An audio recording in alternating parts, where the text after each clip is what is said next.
I could tell you this. You know what has me just like I was just like seeing the announcement the other day, and it was the Julio Jones retirement. And gentlemen, I've been like really thinking about the memories of the magic they made at Alabama football, the Atlanta Falcons. It's too bad he couldn't get a Super Bowl. But one by one, let's go with our favorite memories. Coach, we'll start with you. Well, I'm gonna go with one that was before y'all knew him at Alabama. And Day, you know what I'm talking about, right? I don't know what mirror you talking about, but I got one back there too. I got one there too. Basketball. When you graduated, Day? Oh, 07. So you were there. No, you weren't there. You had already graduated. So my senior year, Christmas tournament, Julio Jones, they had just got done in the playoff game that Friday night. The tournament kicked off Saturday. Julio pulls up to the game. I guarantee you he hadn't ran a practice. And I believe this was probably one of 3 games he played that senior year. Free throw line, shoots. The guy makes the first free throw. Second free throw, I'm at the top of the key. We calling out who we boxing out. Julio's at the top of the key with me, you know. I'm like, I got, I'm gonna slide down, get shooter. Everybody else gonna crash, I go get shooter after the shot, and I see Julio attacking the lane the same time I am. I go box out shooter, but he's continuing to move forward. And when he took off, my center, Joe Thompson, was under that rim. And Julio caught that. And the amount of his forearm that was over the rim, that's when I knew he was different. But we had already been seeing the highlights from all the news reports my senior year of how good he was. And yeah, that was like my first memory of him. But then just Bama memories. I just want to say just him being at that first practice in the fall, just the hype around Julio Jones. Everybody in that class, you had Rolando in the class. They had a crazy good class with Julio. But just the hype around him and to live up to it that freshman year, not necessarily with numbers and everything, but he was the impact player and then had a career at Alabama. It's just too many memories to name. Being a wide receiver guy, somebody that played in the same class. I graduated in the same class as Julio Jones. So to see that he's retiring, that's crazy. Like, I graduated with him and he's retiring now. You had greats come out of my area, Jermon Forts and just wide receivers. Those two were the big names in our class, Jermon Forts and Julio Jones. And then I think you had Green in that class. Who else was in that 08 receiver class? Because they were really the big body receivers. They started that whole new trend of big body receivers. So it's crazy to see him retiring, but roll tide Julio and yeah, that's crazy. I remember where Marquise Mays was part of that crowd for Alabama as well. Like, it was so much fun watching Marquise Mays and Julio Jones back in the day. I like Marquise Mays on that field, boy. He was one. You want to play? If you're a competitor, you want somebody across from you like him. You want him because he don't care, and it's all out of just pure competitive nature, man. But Julio talk to you too. They call him silent killer, but he'll get in your head, man. He'll tell you, "Hey, I'm running this. Ain't no way you running that on me. Psh, who gonna stop me?" Like 3-step slant. Well, Nick, what was your favorite memory of Julio? Mine go back to the high school days too. This time I graduated. That was in his senior year. That was in the playoffs. They played Opelika. Me, my dad, and my brother went down there. Foley versus Opelika. I graduated from Russ County. So when I seen Foley go on the side, come on the sideline, I'm like, I never seen this many players on the sideline of a football team. This time, this one Opelika, they powerhouse too. They real strong at this time. First play, Julio Jones. They do it like a wide receiver screen to the sideline, and he took it to the house the first play. And I seen that game. I said, this dude is different. I want to say around that time, I think my boy Earl Alexander was the Alabama at the time. Yep. I was hearing chatters about he was going to be the next guy up, but when Julio stepped on campus, they got shut down so quick. One of my most favorite plays, it's easy to say the LSU play, but I go back to the Georgia game when Parker dropped that bomb to him in the end zone after he was beating the brakes off of him, and I'm like, this dude is the blackout for a yes, knockout. that dude, that's the play for me. Now I'm like, this dude is September 27th, 08 on ESPN Saturday night. I'm gonna tell you why I remember that game. That was my first game being able to watch at like in college as a freshman, because I played at Faulkner University. So most of our games were either on Friday or Thursday. You know, that was their third season as a football program. So we didn't get like Saturday games. We didn't have the budget to really travel like that. So Thursday, Friday, cheap. So we finally at home to watch that Alabama Georgia game. And when I say we couldn't, like, we were sitting there as other collegiate players cheering, as Bama boys, a lot of us from Alabama, cheering for another player that a lot of us played against or played in the same space as. And I'm like, there's no way I was looking at him across the field from me in 6A football last year. crazy. Man, it was different. Man, three days before I turned 11, that was a birthday present right there. I was a 10-year-old little boy watching that game. So much fun watching it. Yeah. Bama Rich, what'd you say? That really, him just committing to Alabama at the time just really, like, it shook things up for college football, man. It really shook it up when he committed. Like I said, that was during the days when National Signing Day like meant so much to me. So much to me. Like literally I would take off work just to be able to sit down at home and just cover like my way of covering it the best way I can at that time, man. Facebook. Like, it went back a long time. Like this go back a long time. Like before even people was on these podcasts doing all this stuff, we was doing it. Literally reading magazines. MySpace, getting on MySpace. Yep. Trying to retype what you was reading in the magazine or in the local newspaper, especially Columbus Ledger Inquirer with the Dandy Dozen. They were really. I remember that, boy. Josh Pate and WRBL. Yep. You know, following his college coverage back in his Columbus, Georgia days, like it's crazy. That's when Julio came out. Yep. Back in those days, Josh Pate wasn't even a guy when Julio came out. That's why when he got so big, I was like, hey, I remember him on the news. There we go. Richie, what were your favorite memories of Julio Jones' career as a whole?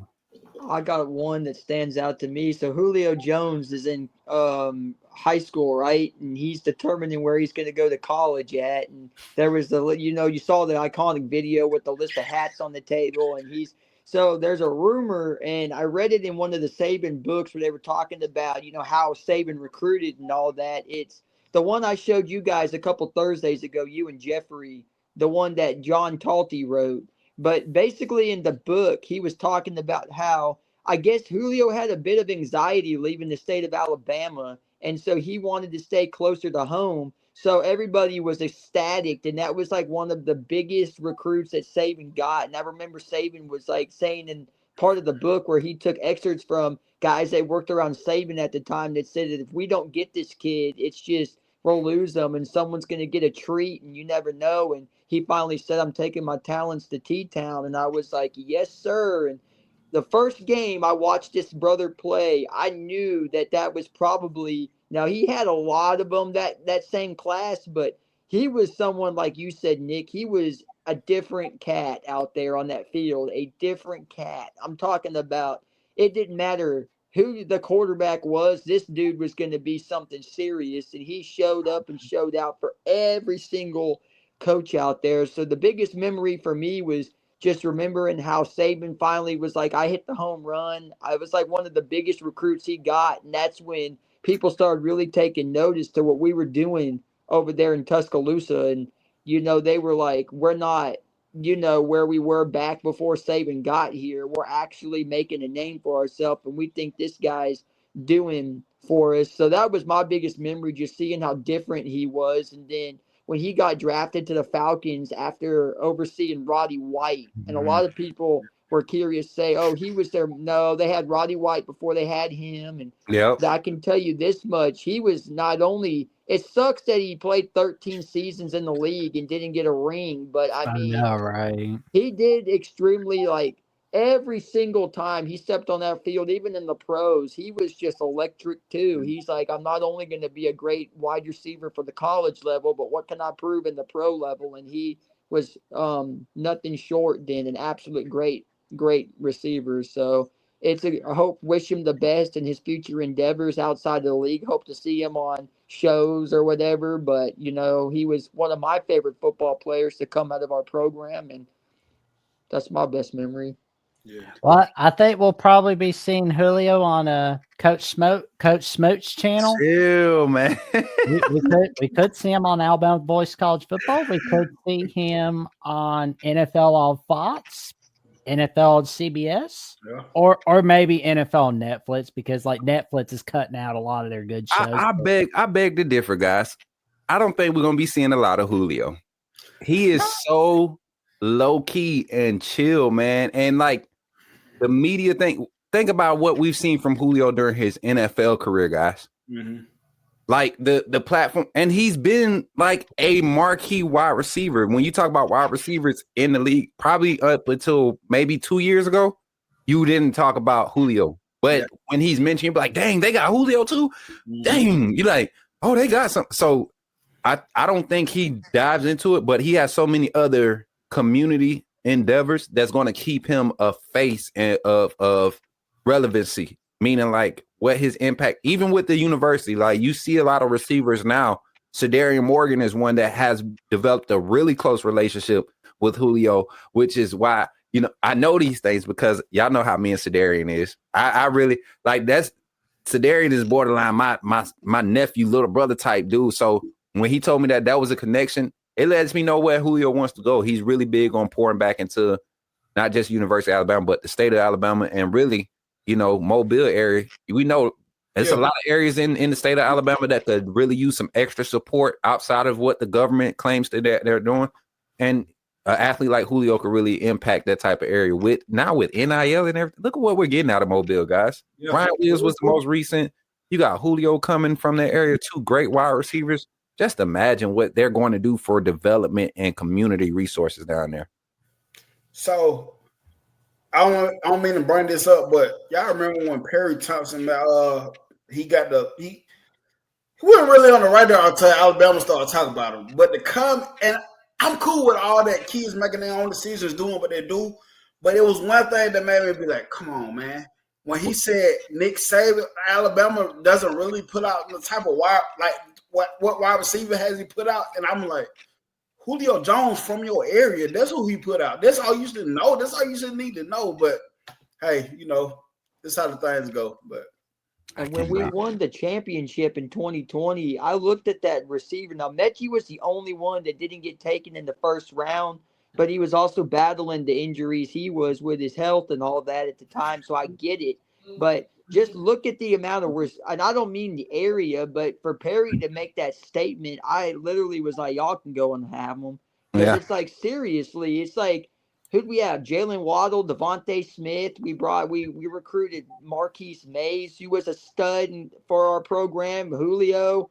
We recruited Williams. I mean, that's just 5 receivers right there. And then the list goes on of who else we had. And I know that old brother, turned his life in a different direction. But what he could have been, Henry Ruggs. And that's what I always say to myself too is, he was one of the scariest dudes on that field for us when he played. So for him to sit there and say, and I get it from the area of Foley, I understand that, but look at what Bama's produced in first-round receivers that have made it to the league that are either still starters for their team. Jerry Jeudy, he's the biggest deal that the Broncos have right now. So it's like for receiver, Amari Cooper, just names throughout the years that we have seen. And Julio paved the way for in my opinion, one of the best receivers, to make names for these other kids to say, hey, I want to follow in your shoes and things. So, and even now we don't talk about Darian Stewart, even a Robert Foster that I was so freaking high on when he came to Alabama. If it weren't for injury,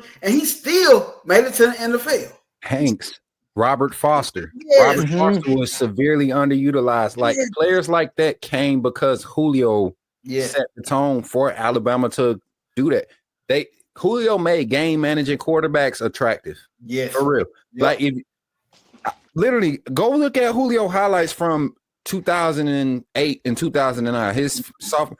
A lot of this stuff was quick screen. We started seeing the quick screen game with big receivers because he would catch the ball and turn a 3-yard catch or a negative 2-yard catch screenplay to a 17, 20-yard gain. So, but to your point, guys, you all stated a lot about just his impact, but just look at how the game had to change with how you defend big wide receivers. Look how you had your 6'2", 6'3", 6'4" receivers getting pushed out to that ISO wide receiver position. Because you remember it used to be like you only could play Z and X. Now you got big guys playing the slot. You got big guys, playing off the H, hybrid tight ends. Julio's style of play is what really paid away for that at this level. We've seen other guys come and impact the position, and kind of continue to ascend it. But if we really want to think about a time in the game where a wide receiver like your Randy Moss, like your Jerry Rice's, like your for Alabama, your Bobby Humphreys, your DJ Halls. You know what I'm saying? Julio was the first one that got the benefit from an actual passing era. Literally started off 2010. That's when it started for Alabama. Like when we saw Alabama pass for 30 plus passes in the game, we were like, what? wrong stat sheet. Coach Saban didn't let that happen. And then we saw it happening again. Yep. Like people say he was a home run. I say it was a grand slam because when he committed, you just see RBI, like commit. Like let's do it. Let's ride, baby. Let's ride. Yes, sir. Oh man, I love that beatdown that Alabama put on Clemson in 08. The chip first touchdown pass that game. Yeah, and like that was like the beginning of what was to come because it was like everybody was hyping up Clemson the preseason that year because it was like maybe Tommy Bowden can get Clemson going for sure. What happened? We smack them in the backyard of the Chick-fil-A kickoff. 34-10. Man. There we go. And we got Zachary Wilges coming on in the chat. Say, roll tide, everyone. Alabama was wide receiver U before NIL. Well, we still are wide receiver U. That's the way I look at it. Well, we're the U? No. We're wide receiver U. It's all about the wide receiver U. And we NFL U, man. And see, Derek, comment what you just made. People always say, who this? I said, y'all can have DBU, you can have wide receiver U. I said, because nothing beats NFL U. Nothing beats. You can go, the Alabama is the only university right now, football program that has a starter, or it started 2024, had a starter at every position on a team. All 32 teams in the NFL had a starter, somebody that graduated from the University of Alabama. It was starting at a position. There we go. All 22. That's crazy, bro. You don't get that. Kicker. Oh. Kicker. All 22. Nope. Agreed. Kicker. Kicker. Oh man, that's just, and I can see why. Like just looking forward, man. I really think Kalen DeBoer understands what he's been handed. And last year, to me, if you had a perfect ending, I think it kills what you have going forward because you want that, but in hindsight, that doesn't do anything for the next class of freshmen that want to come in and prove themselves. What that does now is create your portal look, right? And it forces you to pull away from depending on recruiting. You go and get your top 6 guys, and then you kind of deal with whatever you get in that class because portal is attractive. Go look at Ohio State. They're getting more requests from players like, hey, y'all got space for this, y'all got space for this, than them reaching out in the portal. It's been confirmed.